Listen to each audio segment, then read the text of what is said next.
चंद्रशेखर आजाद का जीवनी। चंद्रशेखर आजाद भारतीय स्वतंत्रता संग्राम के महान क्रांतिकारी नेता थे। उनका जन्म 23 जुलाई 1906 को उत्तर प्रदेश के झांसी जिले के भाबरा गांव में हुआ था। उनका असली नाम चंद्रशेखर तिवारी था, लेकिन भारतीय स्वतंत्रता संग्राम में उनके योगदान के कारण वे आजाद के नाम से प्रसिद्ध हुए। चंद्रशेखर आजाद का बाल्यकाल अत्यंत कठिन था।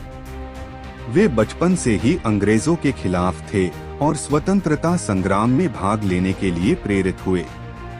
उनके पिता पं शिवनारायण तिवारी एक सम्मानित व्यक्ति थे, लेकिन उनके परिवार की आर्थिक स्थिति ठीक नहीं थी।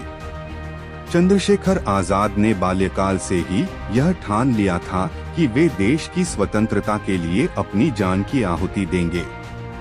चंद्रशेखर आजाद ने 1920 में महात्मा गांधी के असहमति आंदोलन में भाग लिया।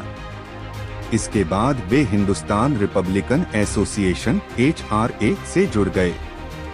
इस संगठन के उद्देश्य थे अंग्रेजों के खिलाफ सशस्त्र संघर्ष करना और भारत को स्वतंत्रता दिलाना। उन्होंने भगत सिंह, राजगुरु, सुखदेव और अन्य क्रांतिकारियों के साथ मिलकर कई साहसिक कार्य किए, जिनमें काकोरी कांड, लाहौर ट्रेनिंग और सरकारी संपत्ति पर हमले शामिल थे। 1928 में चंद्रशेखर आजाद ने लाला लाजपत राय की मौत का बदला लेने के लिए अपने साथी भगत सिंह के साथ मिलकर साइमन कमीशन का विरोध किया। इसी दौरान उन्होंने लाहौर में सेंट्रल असेंबली में बम फेंका। इसके बाद वे अंग्रेजों से हमेशा बचते रहे और उनका नाम आजाद पड़ा। चंद्रशेखर आजाद की मृत्यु 27 फरवरी 1931 को इलाहाबाद के अल्फ्रेड पार्क, अब चंद्रशेखर आजाद पार्क में हुई। जब अंग्रेजों ने उन्हें घेर लिया था, तो उन्होंने अपने आत्मसम्मान को बनाए रखते हुए गोली चला दी और शहीद हो गए।